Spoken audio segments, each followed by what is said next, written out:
Pour ne rien rater de nos programmes, n'oubliez pas de vous abonner à nos 2 chaînes YouTube, le Média TV et le Média 24/7, et d'activer la cloche.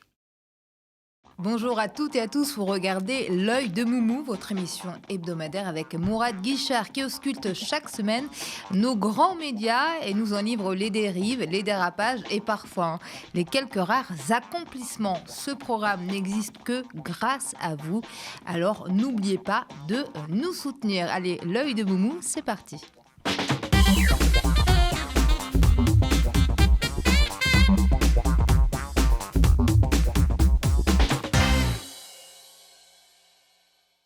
Bonjour Mourad. Bonjour à toutes et à tous, bonjour à toi chère Amira.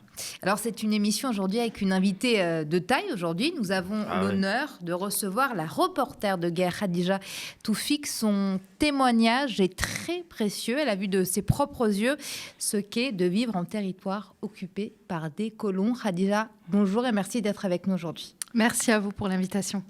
Alors juste avant de parler, de discuter avec toi et Mourad, et juste avant de décrypter tes tops et tes flops, on va commencer comme chaque semaine par ton préambule. Absolument, et puis alors merci, je le dis également, chère Khadija, d'avoir accepté cette invitation. Et puis c'est open bar, hein. Donc tu vas pouvoir commenter, si tu le souhaites, évidemment, chacun des points développés dans ce préambule, ses tops et ses flops. Alors on commence par une bonne nouvelle. Une très bonne nouvelle, Mourad. C'est pas souvent. Alors là, on va se faire plaisir. La commission de la carte d'identité des journalistes professionnels, CCJIP, a retiré, au mois de mars, je crois, de cette année, a retiré la carte de presse à Florentin et Tegner. Donc elle l'a pas retirée, mais elle l'a pas renouvelée, ce qui revient à peu près au même. Et c'est ce que nous apprend le site, nos chers confrères et consoeurs, desjours.fr. On va voir une capture d'écran. Alors on n'a pas la raison profonde. Alors on l'a pour Tegner parce qu'il cumule 2 fonctions. Là, c'est un peu plus compliqué pour Florentin. J'espère qu'on l'aura. Évidemment, on vous tiendra informé. Enfin, en tout cas, c'est une bonne nouvelle.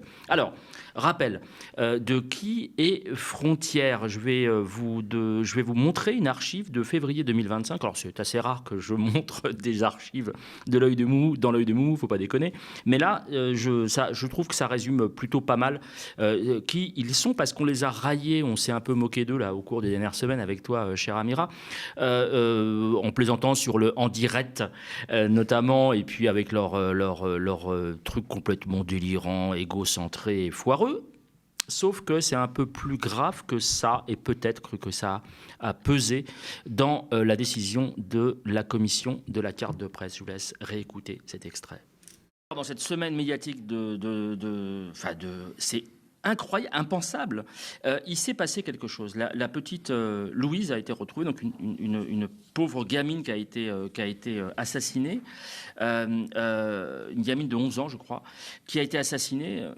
Et qu'est-ce que fait Frontières, donc le fameux Frontières. Alors, j'en rigolais de Frontières, façon turbo lol, parce qu'ils sont tellement ridicules qu'on en a ri ici durant plusieurs épisodes. Là, ils me font plus rire du tout.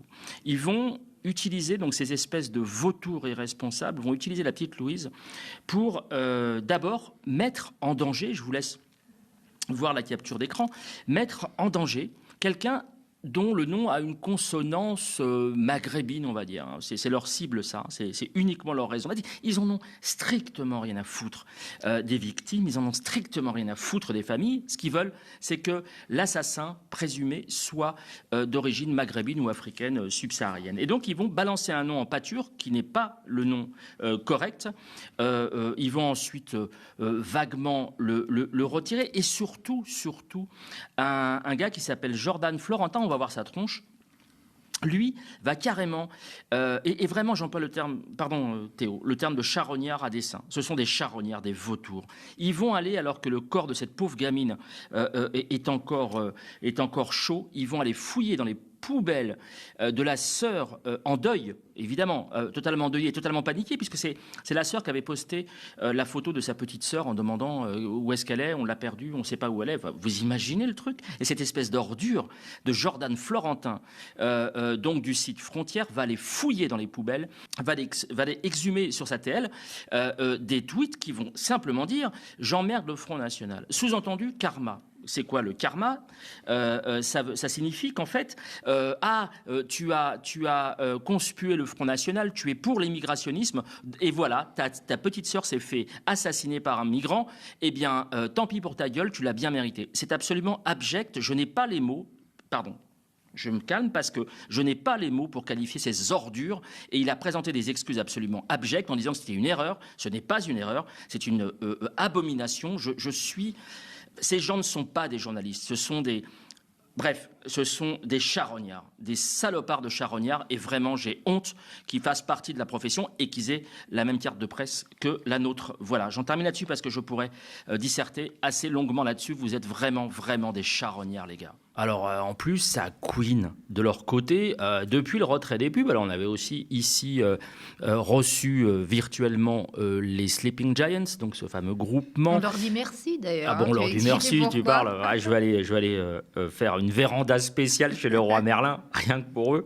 Je rappelle que donc c'est un groupement de militants anonymes qui vont très simplement estimer que tous les médias qui sont condamnés, qui font l'apologie du racisme, de la discrimination, ils alertent simplement les marques en leur disant, voilà, on vous prévient, bonjour, c'est très poli, très gentil, on vous prévient que votre marque figure, les pubs pour votre marque atterrissent sur des sites condamnés, des sites racistes et ainsi de suite. Ils montrent quelques extraits, quelques captures vidéo, et puis le roi Merlin a décidé effectivement de manière assez rapide de retirer les pubs de Frontières. Et donc ils sont furieux et ils vont faire plusieurs vidéos, des dizaines de tweets en appelant au don, parce qu'évidemment, ils sont pas cons. Bah ouais, ils vont attirer les gogos et les inviter à leur verser de la thune, parce que c'est quand même pas tout ça, c'est pas très gratuit.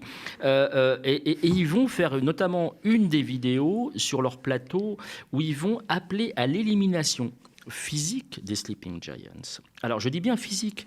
Et c'est Robinson Barbier, l'un des journaleux, je ne sais même pas si c'est un journaliste d'ailleurs, mais c'est l'un des cadres de cette entreprise de démolition qui va le faire. Et ensuite, ils vont revenir en arrière.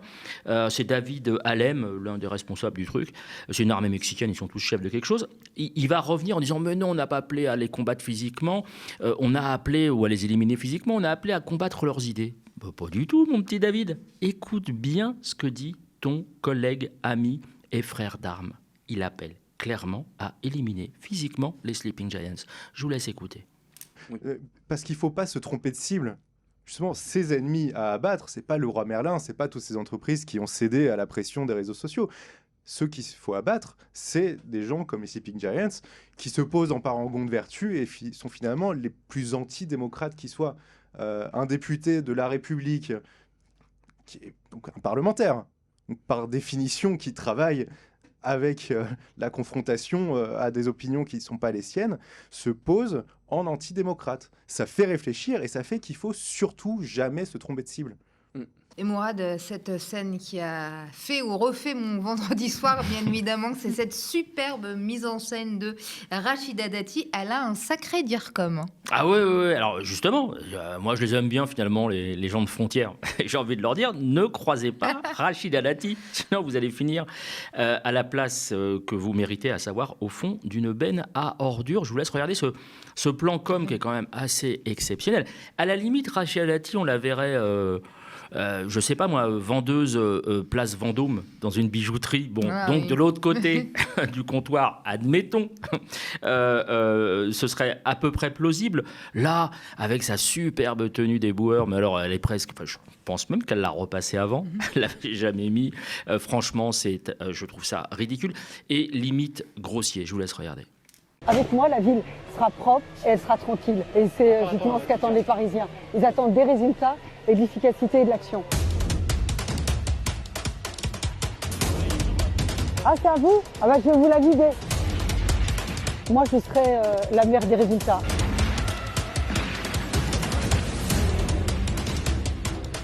Si des personnes comme moi ne font pas ce boulot-là, il y aurait toutes les maladies du monde. Si demain je suis maire de Paris, je voudrais que la ville elle soit propre tout le temps. Alors, on a enregistré juste avant, donc là nous sommes lundi, on a enregistré juste avant avec notre invité pour la spéciale. On ne dit pas son nom. Hein.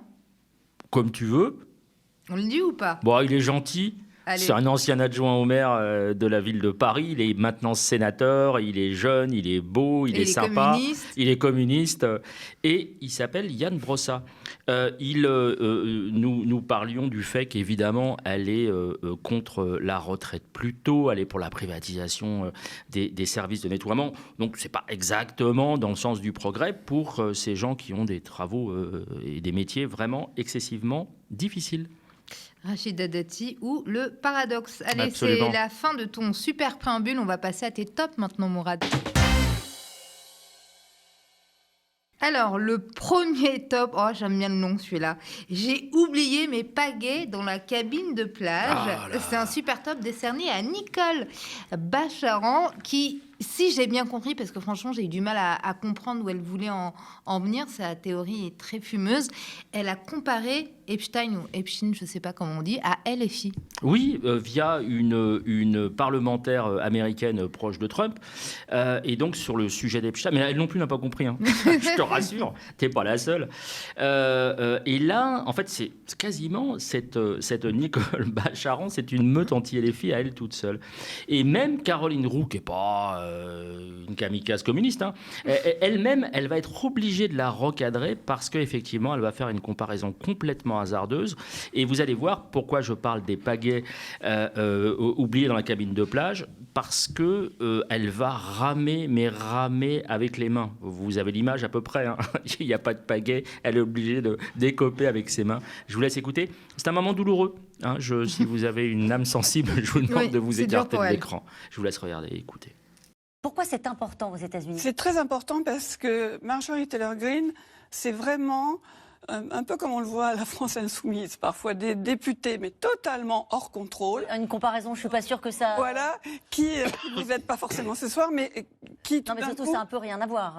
Si, ça a un peu à voir parce que elle est totalement hors cadre. Oui. Donc, laissons la France insoumise. Oui, je suis d'accord avec vous.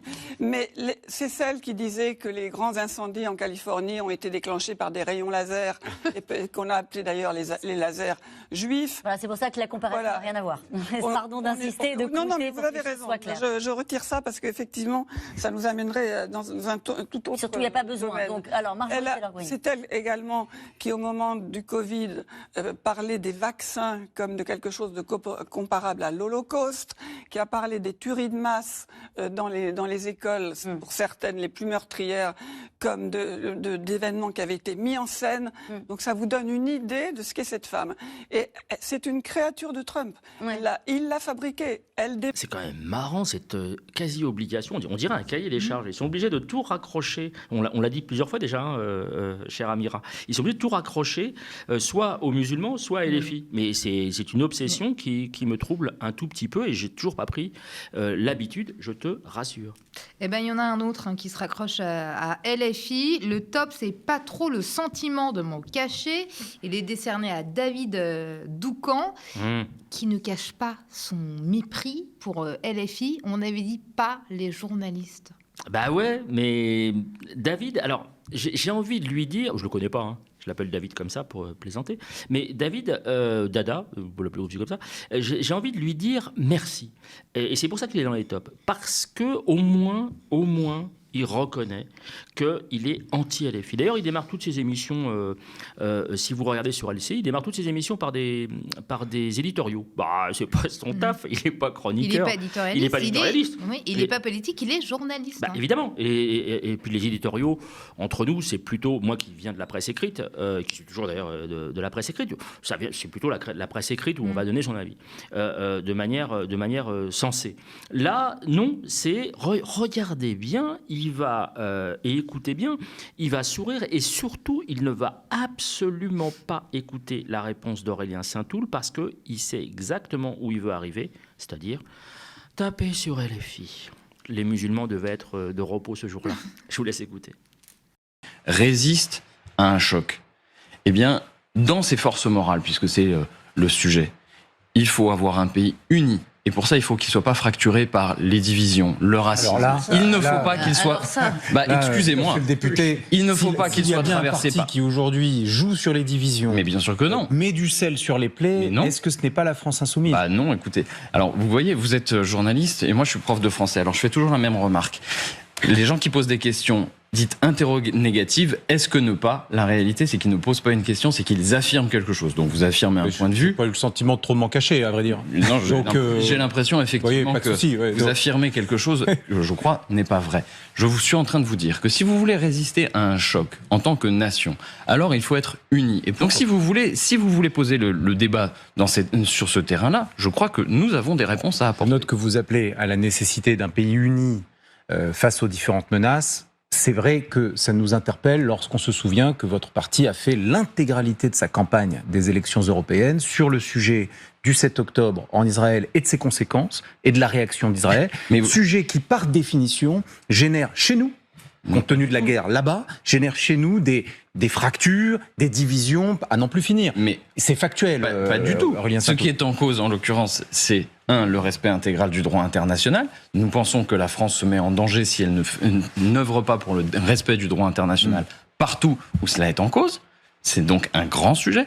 Et deuxièmement, il n'y a aucune nécessité à ce que ce sujet soit un ferment de division dans la société française. C'est le cas. En réalité. Sinon, à ce compte-là, il faut renoncer au principe d'avoir des désaccords et donc à la démocratie. Bon. Et alors, ce qui est marrant, c'est qu'à propos d'Aurélien Saint-Toul, donc qui est député LFI des Hauts-de-Seine, il disait dans un tweet qu'on va voir à l'écran, c'était en 2024, donc il avait quasiment anticipé le truc, en coulisses avant de passer à l'antenne, j'entends LCI.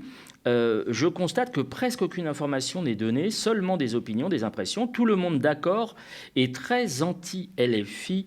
Les nouvelles règles de l'ARCOM sur le pluralisme changeront-elles cela? Eh bien non, la réponse est non.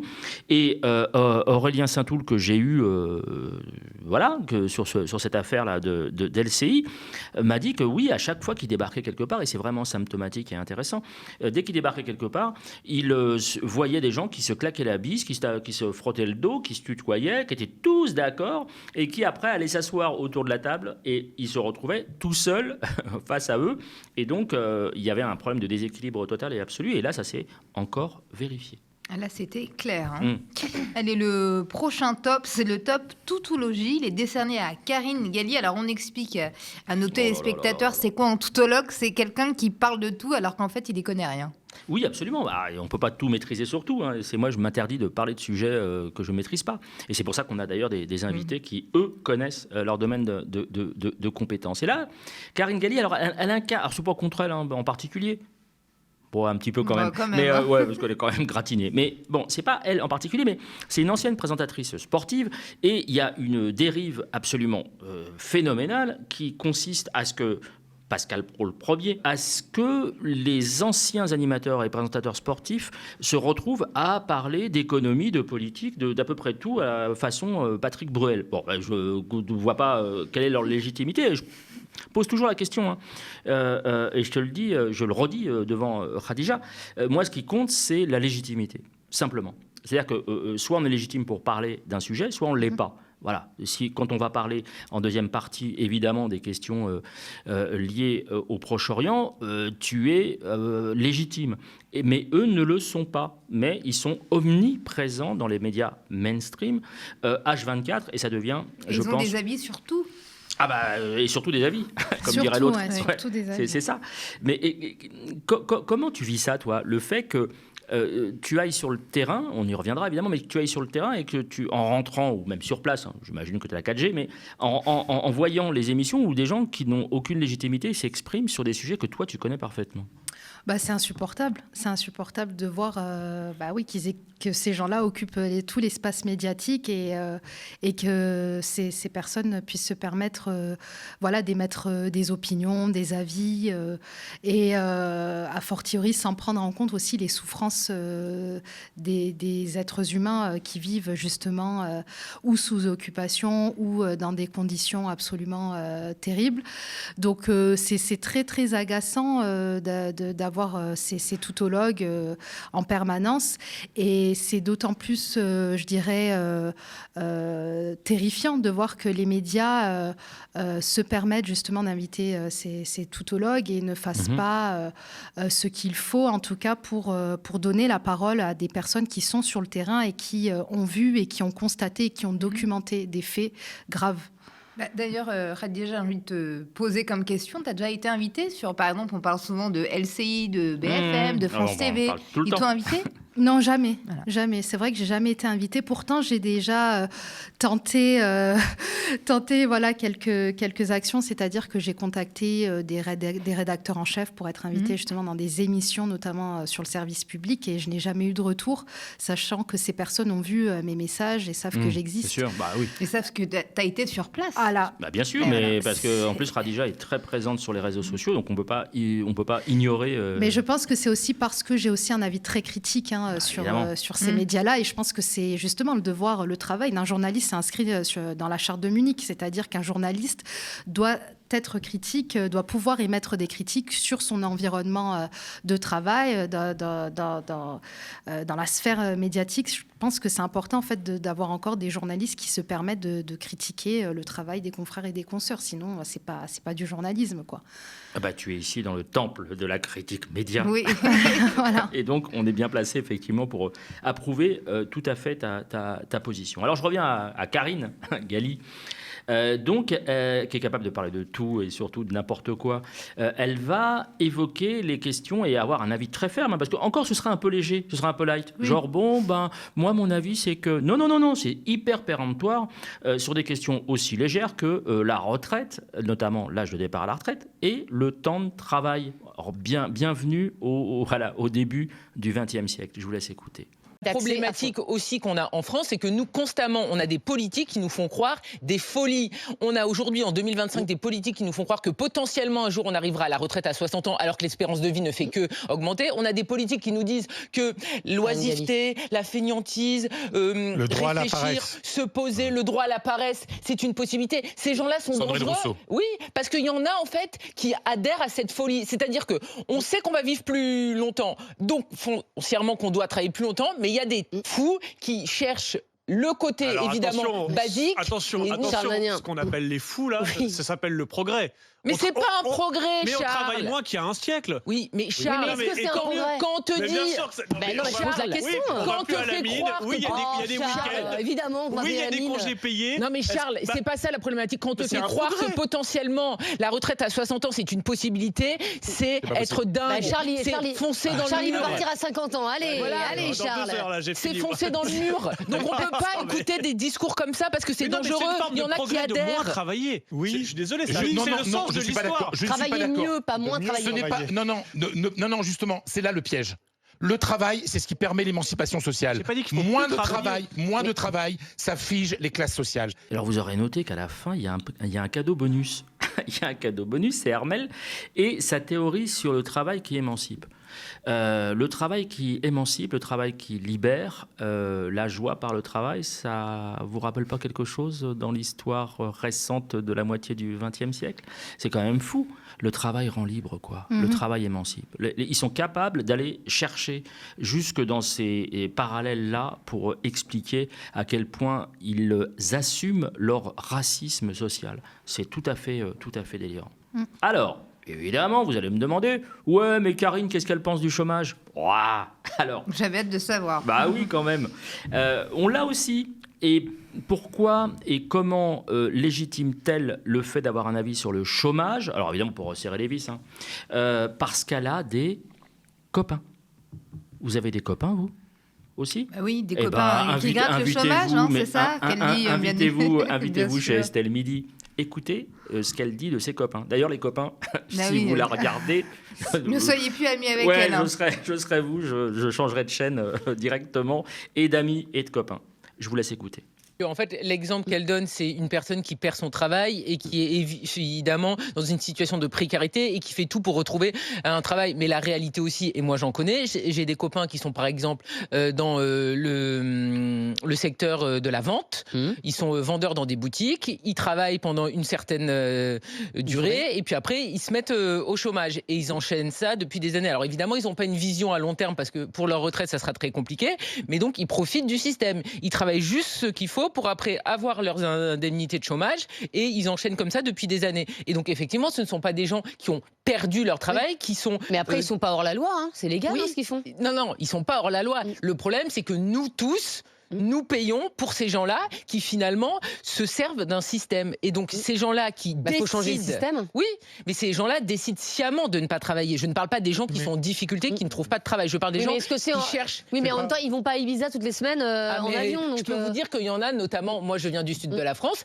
et ben quand ils ne travaillent pas, ils préfèrent retourner chez papa-maman, tranquillement, parce que ça fait nourrir, loger, blanchir. Et effectivement, rester à Paris dans un 20 mètres carrés, c'est beaucoup plus glauque que être dans le sud, dans un cadre illégal en fait. Je disais, des amis qui grattent le chômage. Merci en tout cas, Karine Galli.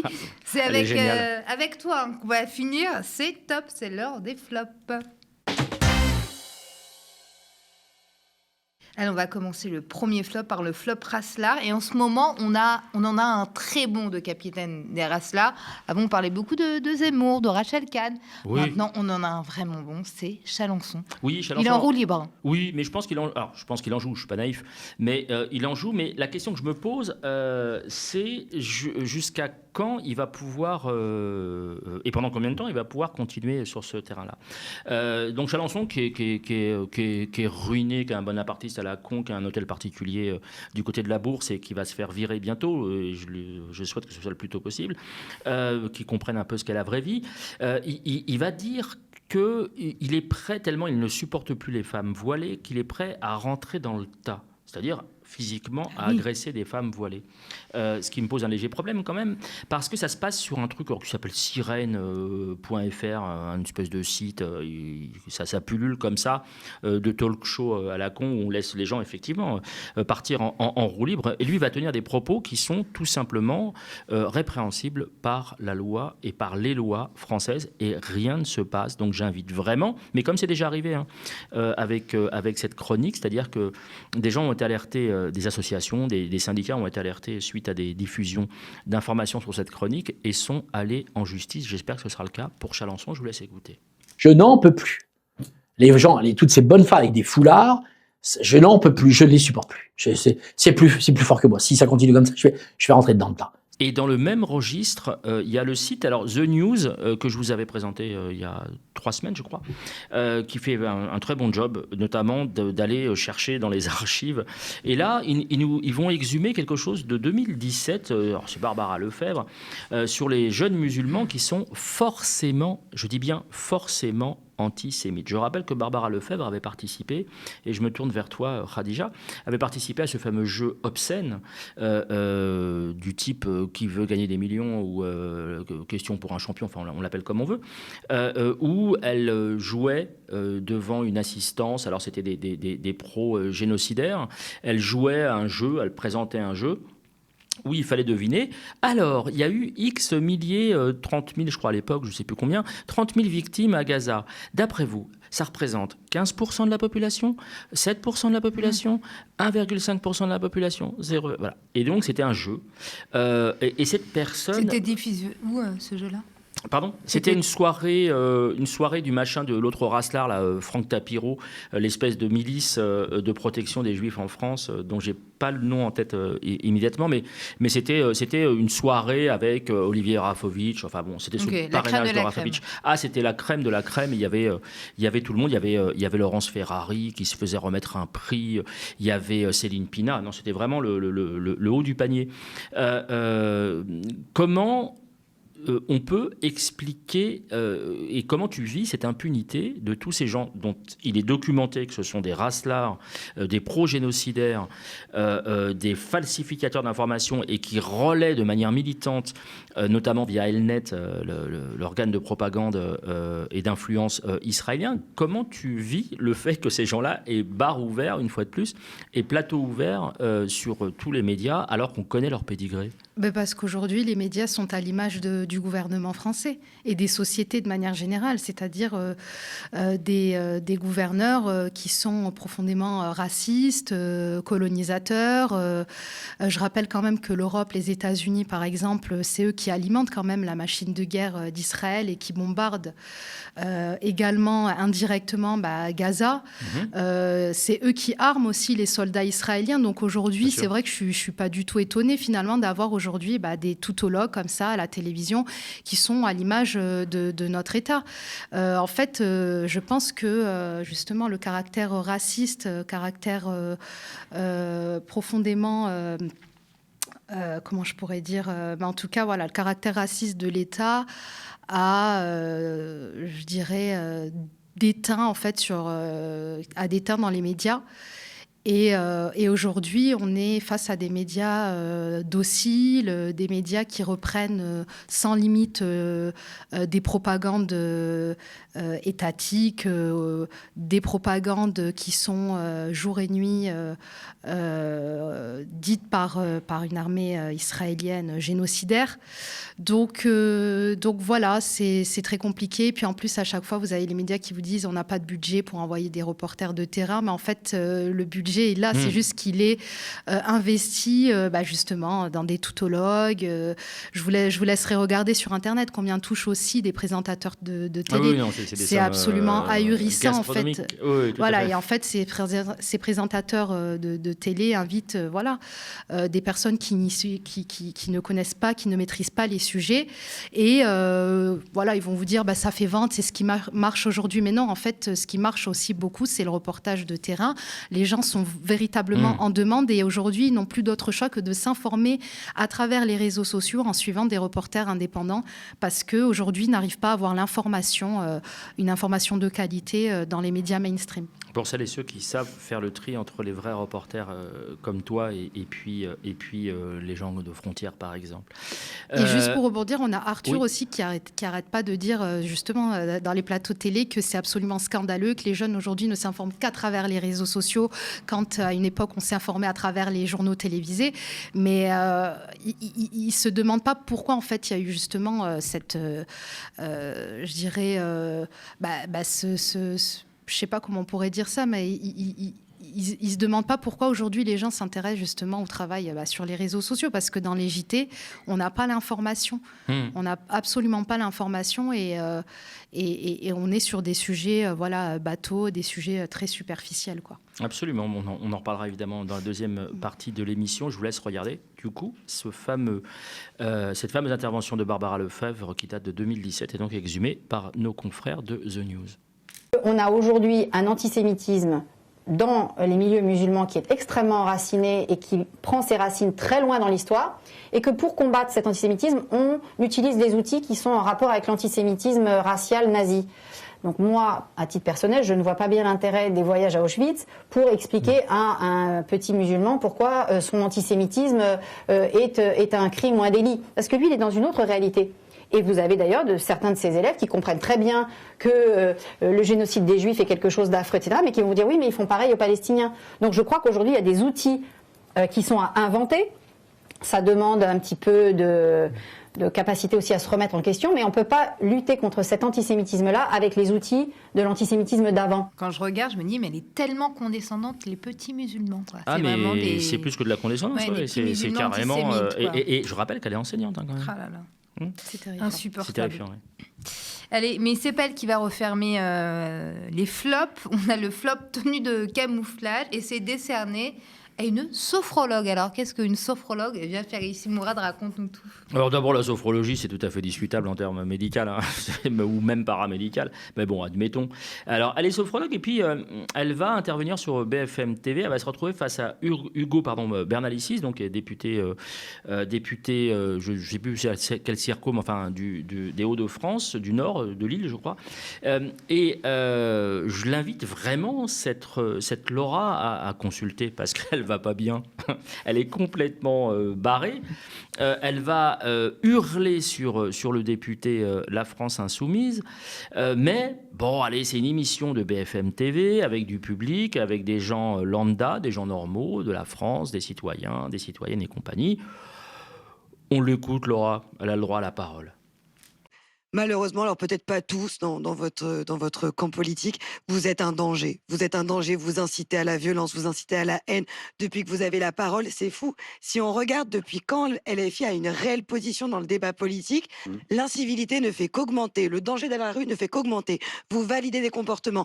Les vies humaines n'ont pas le même poids à vos yeux. Vous êtes là à vous insurger quand des personnes décèdent, quand elles appartiennent à une certaine origine, et quand c'est une petite fille qui décède, on n'entend personne. Donc je ne vais même pas débattre sur propos. Je préfère 1000 fois réagir sur ce que dit monsieur Gabriel. Mais non, mais pardon, Laura, le sujet... C'était brillant, il y avait des tas d'arguments dans ce que vous venez de dire. Oui, mais moi j'aimerais bien que ça vienne de votre parti. J'entends les arguments qui n'en sont pas. Que ça vienne de votre parti.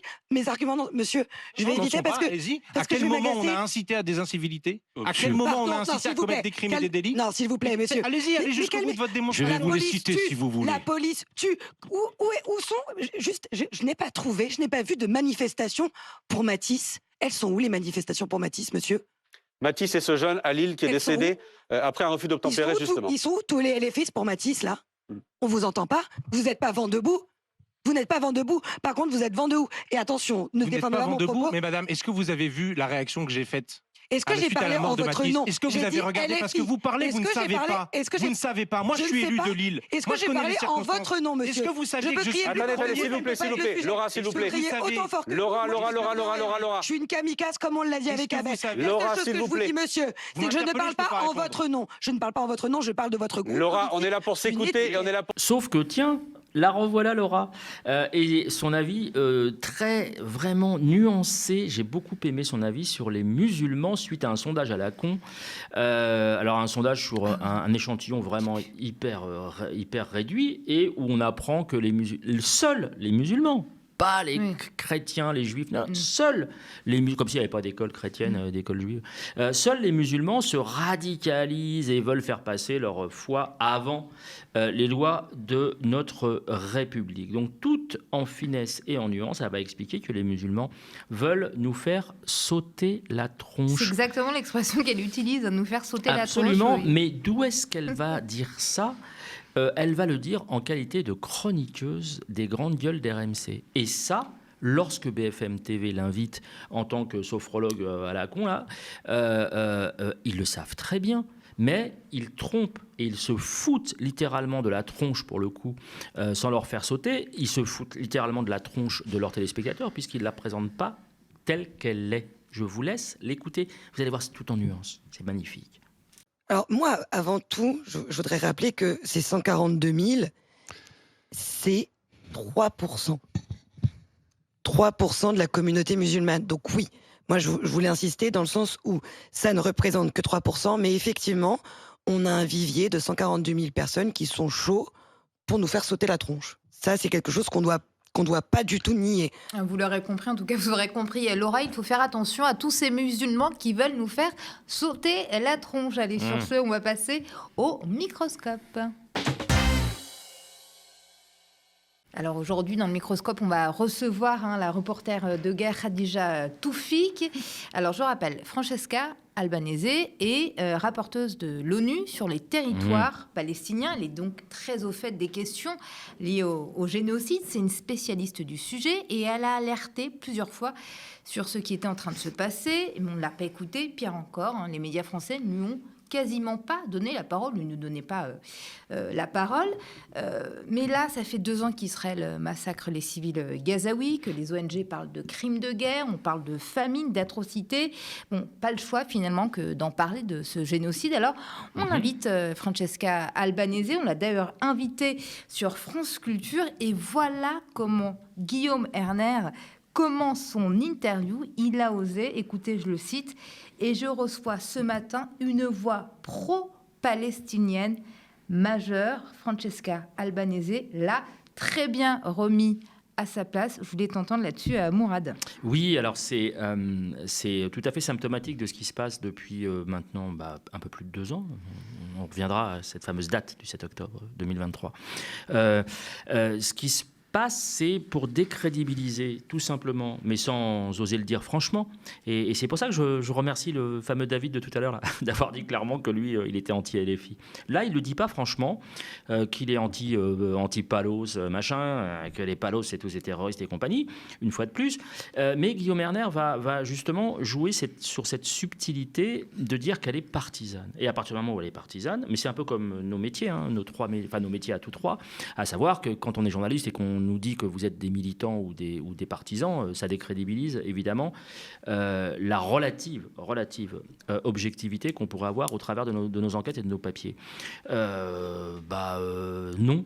C'est le cas, elle a réagi de manière tout à fait digne et tout à fait pertinente, mais d'emblée, et comme tu le dis très bien Amira, d'emblée, il a voulu planter un décor qui n'est pas la réalité. Et donc, on sait que, de facto, l'intégralité, l'ensemble, il n'en est pas à son coup d'essai, Guillaume Erner, l'ensemble de l'interview va être à charge versus Francesca Albanese. D'ailleurs, je vous invite à aller voir, parce qu'elle a été reçue par notre consoeur dans le cadre d'une autre émission.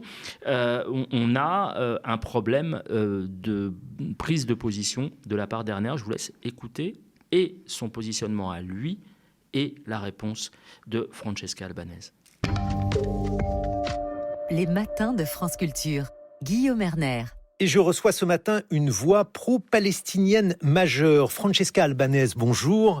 Vous êtes rapporteuse spéciale de l'ONU sur les droits humains dans les territoires palestiniens occupés et vous publiez en France Quand le monde dort, récits, voix et blessures de la Palestine aux éditions Mémoire d'Encrier. Merci d'avoir choisi France Culture.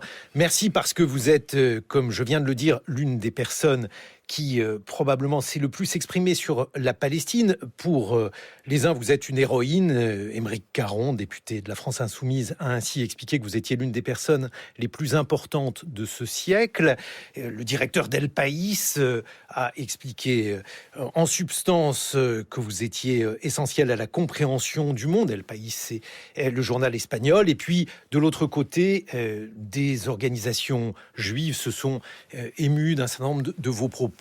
L'organisation Golem en France, une organisation juive de gauche, a jugé votre invitation problématique.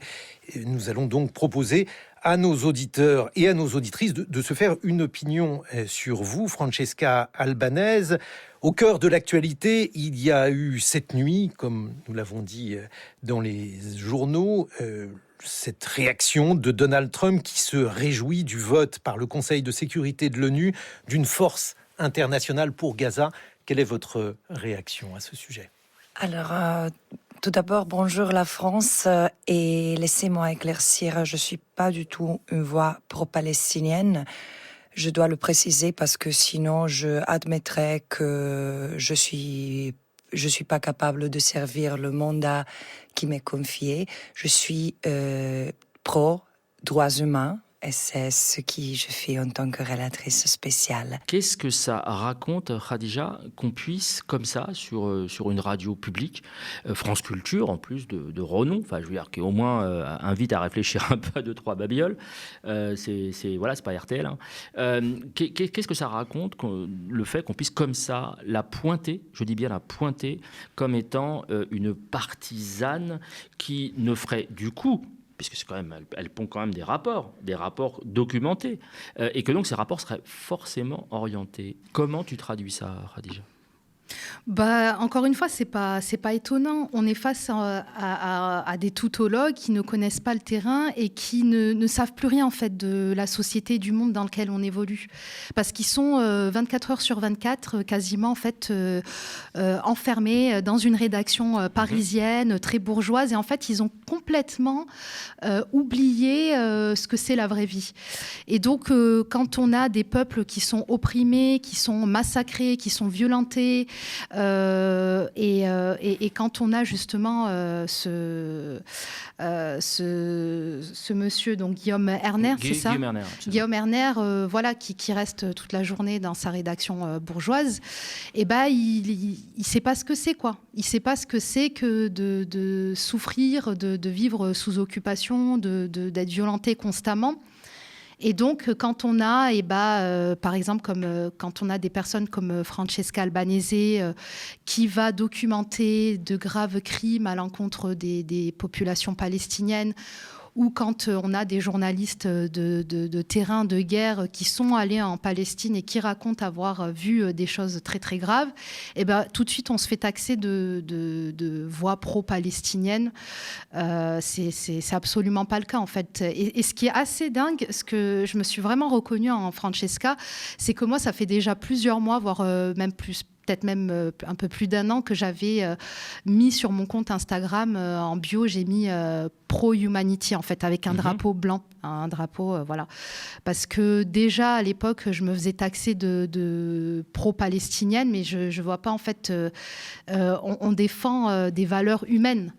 Et c'est exactement ce que tu disais, c'est que quand on qualifie des personnes de pro-palestiniennes, tout de suite, en fait, ça leur retire leur légitimité et en fait, ça les disqualifie du discours, du narratif dominant dans la société ou dans la presse. Donc je suis pas du tout étonnée de Guillaume Erner qui visiblement, encore une fois, n'a pas mis les pieds sur un terrain de guerre, un terrain occupé où des populations sont massacrées. Et apparemment, il a par contre lu la propagande pro-israélienne. Tu vas régulièrement donc en Cisjordanie. Oui. C'était quand la dernière fois C'était de juin 2025 à septembre 2025. Et dans ce cas-là, tu es journaliste indépendante, je le rappelle, je le précise, c'est important. Journaliste indépendante, et est-ce que tu rencontres des difficultés à pouvoir passer des commandes, notamment auprès des médias mainstream, à pouvoir proposer des sujets? Est-ce que c'est des choses qui vont de soi, alors qu'on a très peu de journalistes en fait sur place, qui sont même empêchés de travailler, mais est-ce que c'est facile de travailler sur ces questions-là avec du recul comme tu le fais, ou est-ce que tu sens un blocage au niveau des grandes rédactions? Non, c'est que en général les grandes rédactions ont déjà des correspondants, donc ça fonctionne vraiment par correspondance. Il y a le numéro 1, numéro 2, donc numéro 2 qui est remplaçant ou remplaçante. Donc voilà, c'est très difficile en tout cas de piger, de travailler pour des grandes rédactions. Ou alors il faudrait que le correspondant puisse dire moi je pars en vacances, donc tu prends le relais. Ce qui a été mon cas pour par exemple le journal Libération avec qui j'ai collaboré et dont le correspondant de temps en temps m'a laissé travailler. Mais sinon voilà, il y a pas de, je veux dire, pour les grands médias mainstream, il n'y a pas vraiment de place. Il n'y a pas de place pour toi. Non, il n'y a pas de place disponible. Et en fait, ce qui est assez étonnant, c'est qu'on a des grands médias comme France Télévisions, France 2, qui est basé à Jérusalem. Donc, ils ont une équipe sur place. Et c'est très étonnant parce que je les ai rarement vus en fait, en Palestine. En fait, je les ai jamais vus. À chaque fois que j'y suis allée, j'ai jamais croisé les équipes de France 2. J'ai vu qu'ils avaient fait 2-3 sujets, mais c'est très, très petit en fait par rapport à ce qui se passe concrètement en territoire palestinien occupé. Par contre, je les avais beaucoup croisés lorsqu'il s'agissait de la riposte iranienne qui avait fait beaucoup de dégâts en fait à Tel Aviv et aux environs. Donc voilà, c'est vrai que tous les jours les Palestiniens sont confrontés au pire en Cisjordanie occupée. C'est un territoire auquel on a accès, et c'est vrai que je suis étonnée que à chaque fois, je croise pas du tout ces grands médias sur le terrain. Donc voilà, je sais pas ce que je peux ajouter de plus, mais c'est très très. Et d'ailleurs, tu disais, Mourad, Khadija, tu es journaliste indépendant, donc parfois tu nous vends des sujets, dont un que tu as fait à El Khair. C'est un village palestinien qui est menacé de disparition. El Khair, qui est situé à Massafariata, près de la ville d'Hébron. À côté, on a un village palestinien qui s'appelle Atouani, et c'est ici qu'a été tourné notamment le film No Other Land, qui a été oscarisé. Donc on est tout près, et donc le village d'El Khair est menacé de disparition et déjà meurtri parce que le 28 juillet dernier, Aouda Hadalin, l'un des habitants, a été tué par balle par le colon terroriste Inon Lévy. Et quelques heures plus tard, Inon Lévy a été relâché, tandis que les membres de la famille d'Aouda, plusieurs membres, une dizaine de membres de sa famille, a été arrêtés plusieurs jours dans des geôles israéliennes sans motif. Donc c'est assez dingue en fait, vraiment ce qui se passe en Cisjordanie occupée, notamment dans les zones C, donc zones contrôlées par l'armée israélienne, c'est absolument terrifiant, ahurissant. Donc vraiment, les Palestiniens de Cisjordanie occupée sont dépourvus de droits, de dignité, de tout en fait. Et à El Khair notamment, récemment, les autorités israéliennes prétendument qualifiées d'autorités d'administration civile, mais en fait c'est des autorités d'occupation israéliennes, sont arrivées et ont commencé à poser sur les murs, sur les façades des petites masures à El Khair, des avis de démolition. Donc je vous laisse imaginer un petit peu, je vous laisse vous faire le film. En juillet, donc il y a quelques mois, vous perdez l'un des vôtres. En plus de ça, vous avez été interdit de faire votre deuil dignement, puisque dès le lendemain, le 29 juillet, moi j'étais sur place à El Khair pour documenter, raconter le deuil des Hadalin. Et en fait, on a des dizaines de soldats armés jusqu'aux dents qui ont déboulé dans le village, qui ont commencé à chasser les journalistes, les activistes israéliens étrangers, qui nous ont demandé de partir. Et j'ai même, moi, reçu ce jour-là une grenade assourdissante. Donc, c'était absolument... Enfin, c'est scandaleux, quoi, je veux dire. Et les soldats israéliens nous disaient à chaque fois, ici, c'est une zone militaire, vous devez partir, alors qu'on était sur des terres privées palestiniennes qui appartiennent aux Hadalin. Il t'avait identifié comme journaliste ? Ouais, moi j'ai montré ma carte de presse, Donc on comprenait pas évidemment le prétexte militaire de dire c'est une zone de tir, c'est une zone militaire. En fait, il est utilisé depuis des décennies maintenant. Et en fait, c'est un argument qui permet à Israël de s'emparer encore et toujours de terres palestiniennes. Donc je vous laisse vous faire le film. Vous perdez l'un des vôtres en juillet dernier. Vous pouvez pas faire votre deuil. Et en plus maintenant, avec l'arrivée de l'hiver qui approche à grands pas, vous recevez justement des avis de démolition. Et vous vivez constamment dans la peur. C'est ce que vivent vraiment les Palestiniens d'El Khair. Et aujourd'hui, ils lancent un appel, encore une fois, un appel à l'aide, et demandent aux journalistes de s'emparer de cette affaire, de raconter, et demandent aussi aux activistes de dénoncer et d'appeler les autorités, que ce soit les autorités françaises ou américaines ou autres, d'appeler justement les États à agir pour que cela cesse. Alors ça aurait été plus transparent, plus simple si évidemment les journalistes palestiniens, hommes et femmes qui ont survécu, parce qu'on en est à combien là tu as le nombre de consoeurs et de confrères assassinés ? Alors, à Gaza, on est à plus de 317, on est à 318 même, je crois, journalistes palestiniens assassinés à Gaza, et un journaliste palestinien assassiné à Toul-Karem, donc en Cisjordanie occupée. C'est absolument hallucinant. Quand tu as sans doute entendu Raphaël Enthoven, donc le patron de Franc-Tireur, le journal qui trie les bons et les mauvais juifs, le journal islamophobe et raciste, ainsi que Géraldine Vosner du Point, qui fait de l'approximation sa ligne de conduite et sa ligne éditoriale, quand tu les entends dire qu'il n'y a pas, qu'ils affirment de manière péremptoire qu'il n'y a pas de journalistes palestiniens, sous-entendu ils sont tous vendus au Hamas, comment tu réagis à ça ? C'est scandaleux. Encore une fois, on a accès à la Cisjordanie occupée. Il n'y a qu'à voir un peu ce qui se passe en Cisjordanie occupée pour s'imaginer le pire à Gaza. Moi, je travaille beaucoup avec les journalistes palestiniens, donc toujours en Cisjordanie occupée. Et déjà, ces journalistes m'ont raconté pléthore de mésaventures lorsqu'ils ont été sur le terrain, qui travaillaient. Donc, par exemple, Mohamed Mansour a reçu une balle à la main alors qu'il était clairement identifié presse.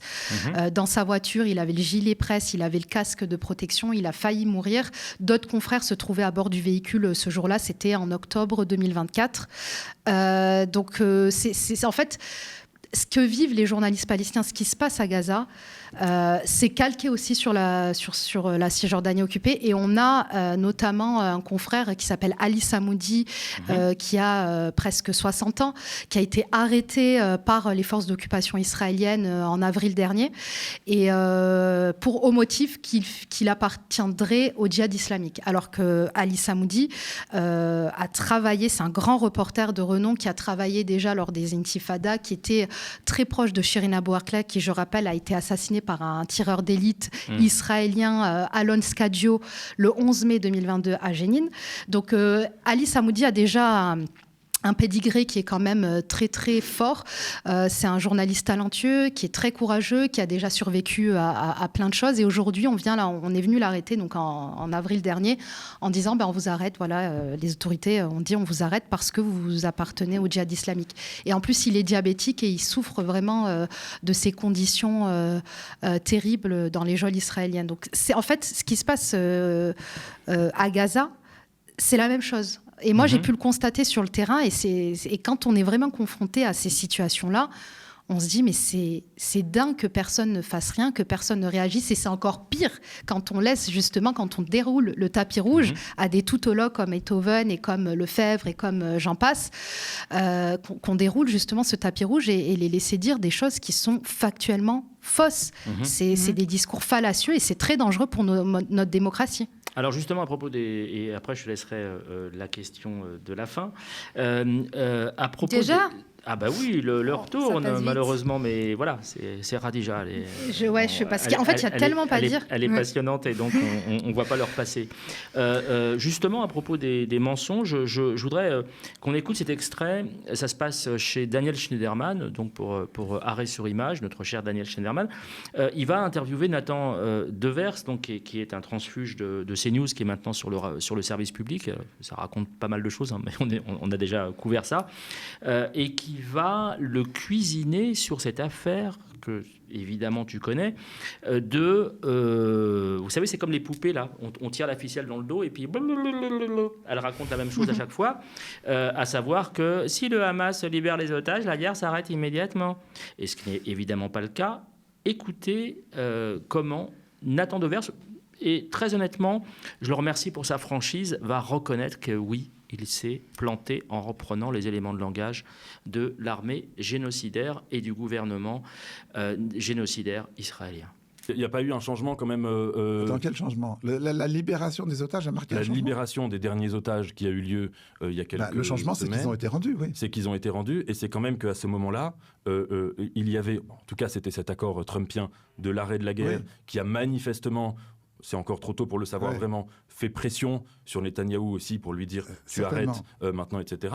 La guerre, vous avez raison, malheureusement, tragiquement, et c'est horrible, elle ne s'est pas arrêtée, et j'espère que ça va être le cas. Oui. Mais juste une chose... Donc vous convenez que les otages ont été rendus, vous convenez que la guerre ne s'est pas arrêtée, vous convenez que les Gazaouis sont toujours bombardés, et vous vous dites pas, là, sur ce point très précis, ce point très précis, j'ai dit une connerie. Ah oui, non, mais attendez, pardon, sur ce point très précis, comme sur 10 000 autres, il peut arriver à tout le monde de dire des choses qui sont erronées. J'ai dit une mais connerie. Bien sûr, et j'ai dit une phrase qui, quand ça a été réalisé, s'avère, après coup, fausse, ou en tout cas inexacte, bien sûr. Voilà. Ça a été... tiens, d'ailleurs, j'allais dire une bêtise. J'allais dire cette guerre... C'est pas une guerre. Non, c'est pas une guerre, c'est un génocide. C'est un génocide qui est mis en place depuis maintenant des décennies, où le modus operandi, c'est vraiment d'annihiler, d'asphyxier les Palestiniens sur leur terre. Et on le voit très bien. Enfin, aujourd'hui, en plus, on parle de paix à Gaza, mais c'est pas possible de parler de paix sans parler de justice en amont. Et en plus, encore hier, on a eu à peu près 30 Palestiniens qui sont arrivés dans les hôpitaux à Gaza. Depuis l'annonce du cessez-le-feu le 11 octobre 2025, on a plus de 300 Palestiniens qui ont été martyrisés par l'armée d'occupation israélienne. On a plus de 500 corps qui ont été retrouvés. Enfin, je veux dire, c'est juste un cauchemar. Ce qui se passe aussi en Cisjordanie occupée, ça démontre bien que Israël est dans un continuum en fait colonial où le mot d'ordre, c'est absorber encore et toujours plus de terre et c'est un nettoyage ethnique tout simplement de plus en plus et vous avez par exemple des personnes qui vont vous dire oui mais les accords d'Oslo prévoyaient la Cisjordanie coupée en deux, en 3 zones, etc. Mais en fait les accords d'Oslo signés en 93 et en 95 avaient pour objectif la création d'un État palestinien. L'idée c'était pas qu'Israël continue en fait de massacrer, continue d'annihiler et continue de voler des terres. L'idée c'était de pouvoir créer un État palestinien. Il devait y avoir des négociations qui devaient arriver. Aujourd'hui, on n'est plus du tout là-dessus. Cet été, on a aussi la Knesset, le Parlement législatif israélien, qui a voté l'annexion de la Cisjordanie occupée et qui est en train de mettre en place le projet E1 qui vise notamment à créer encore plus de logements sur des terres palestiniennes en Cisjordanie. Mais quand je parlais de guerre, en fait, j'avais démarré par le mot guerre. Je me suis repris pour justement qu'il n'y ait pas de confusion et c'est très bien que tu aies précisé les choses. Je parlais de guerre aussi, de propagande, des mots, du poids des mots dans ce conflit colonial. Comment est-ce qu'il est facile, il a été facile et il est facile pour toi d'avoir à gérer ça vis-à-vis des rédactions pour lesquelles tu as travaillé et pour lesquelles tu travailles? Est-ce qu'il est facile de mettre les bons mots sur les mots MAUX? Moi, quand j'ai commencé à travailler véritablement en Palestine, donc en Cisjordanie occupée, à partir de mai 2024, j'ai collaboré avec de grandes rédactions. Et à ce moment-là, par exemple, il m'était impossible de décrire le mot génocide. Le mot, il fallait mettre guerre. Donc, c'était très compliqué. En plus, je débutais. Donc, je me disais, il faut faire un peu profil bas pour que je puisse par la suite continuer à travailler. Mais en fait, je me rends compte que même quand on fait profil bas, quand on essaie en fait un peu d'aller dans le sens de machin, en fait, ça marche pas du tout. Et à un moment donné, chasse le naturel, il revient au galop. Et puis en fait, voilà, ce que je suis, moi, les valeurs que je défends aujourd'hui m'empêchent de travailler aujourd'hui encore pour des rédactions comme ça. Donc je travaille principalement avec des médias indépendants et donc qui me laissent cette liberté-là des mots. Et, de dire la vérité. Voilà, c'est ça en fait, c'est ça, dire la vérité complètement. Et donc, je peux écrire génocide parce que c'est un génocide et je le constate. Enfin, je veux dire, depuis le 7 octobre, Israël et les colons ont massacré plus de 200 enfants en Cisjordanie occupée, plus de 1000 Palestiniens en Cisjordanie occupée. Et ça n'a pas commencé le 7 octobre. Déjà en 2021, on a 370 Palestiniens qui ont été assassinés à Gaza et en Cisjordanie occupée. En 2022, 230 Palestiniens assassinés à Gaza et en Cisjordanie occupée, et dont à peu près 56 enfants. Voilà, ça c'était avant le 7 octobre. Voilà. Qu'est-ce qu'on peut dire là-dessus et est-ce que les toutologues sur les plateaux télé condamnent ces crimes-là qui datent bien sûr que non. Qui datent de voilà, ils en parlent pas. Tout a démarré le 7 octobre. Voilà, hier encore, je termine là-dessus. Hier encore, un jeune Palestinien qui s'appelle Baram Ali, qui a 20 ans. Merci de donner son nom. Et voilà. de ne pas l'invisibiliser. Tout à fait, donc qui a été, pareil, assassiné par Israël près de Ramallah parce qu'il était dans son village, chez lui, il a essayé de défendre ses terres pacifiquement, il était non armé, et des colons sont arrivés pour, pareil, tabasser, pour tuer, pour massacrer des Palestiniens. Et donc, à la fin, on a en fait l'armée israélienne qui est arrivée pour protéger d'une certaine manière les colons, puisque c'est ce qu'elle fait tout le temps quand il y a des attaques de colons sur des terres palestiniennes. Donc, l'armée est arrivée et finalement a tiré une balle et a tué Baram Ali. Donc pareil, ça on n'en parle pas. C'est quelque chose qui est absolument invisibilisé. Donc c'est très difficile en plus aujourd'hui, nous psychologiquement, en tant que reporters indépendants, de faire ce métier-là, dans cette société-là, dans cet environnement-là. Vraiment, ça impacte même ma santé mentale parce qu'on est tous les jours en train d'essayer de batailler et essayer de raconter, de rapporter des faits et d'être dans la vérité. Parce qu'être journaliste, c'est un devoir de vérité.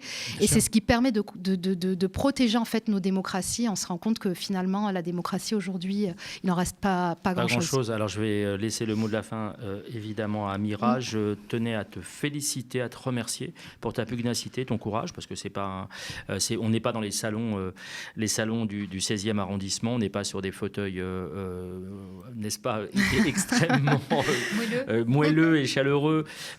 Tu sais de quoi tu parles puisque tu y étais, ce qui n'est pas le cas malheureusement de la plupart des journalistes qui vont sur ce terrain-là de manière virtuelle. Donc vraiment merci infiniment pour ton témoignage. Merci à vous. Et je tenais juste à préciser aussi que de ma vie, je n'avais jamais vu autant de souffrance, autant de... En fait, les Palestiniens, on en a les Occidentaux, Israël en a fait un peuple d'estropiés. J'avais jamais vu autant de personnes qui leur manquait un membre, en fait.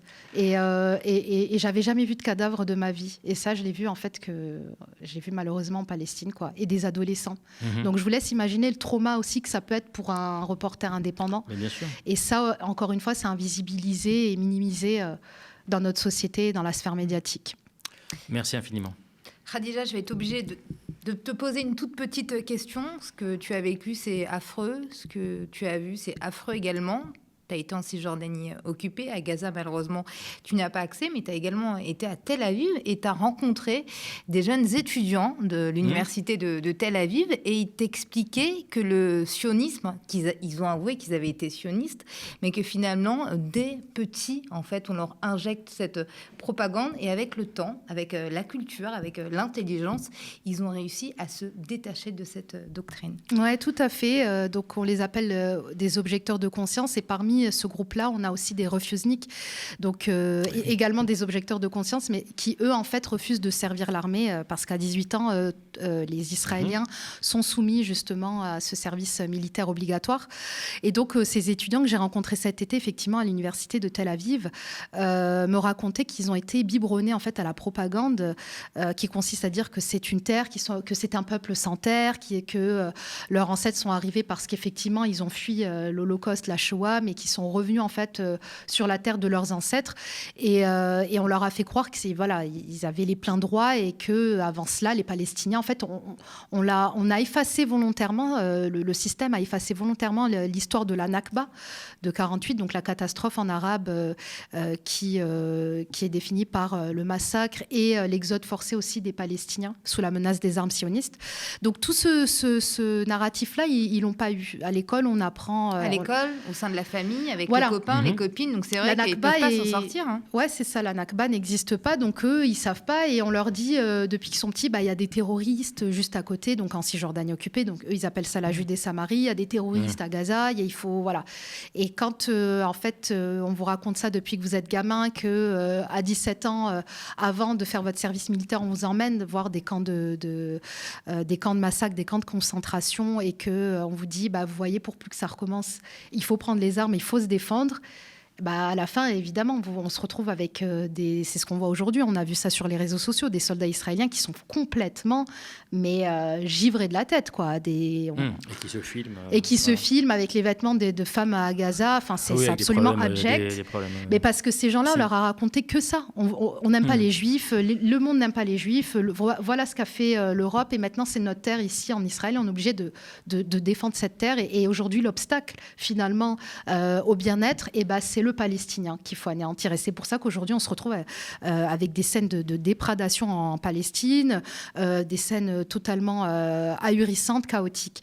Mais justement, ce qu'ils me racontaient, ces objecteurs de conscience, c'est qu'ils ont réussi à s'extirper un petit peu de cette propagande parce qu'ils se sont documentés. Il y en a beaucoup, en fait, contre toute attente, qui ont eu une épiphanie post-7 octobre 2023. Ils se sont dit, attends, c'est bizarre, en fait. Qu'est-ce qui s'est passé? Pourquoi est-ce qu'on nous a fait subir le 7 octobre? Pourquoi le Hamas a fait ça? Et en fait, c'est au fur et à mesure, ils se sont rendus compte qu'effectivement, la Nakba, je ne savais pas ce que c'était. Je ne savais pas qu'il y avait des Palestiniens, quoi, limite.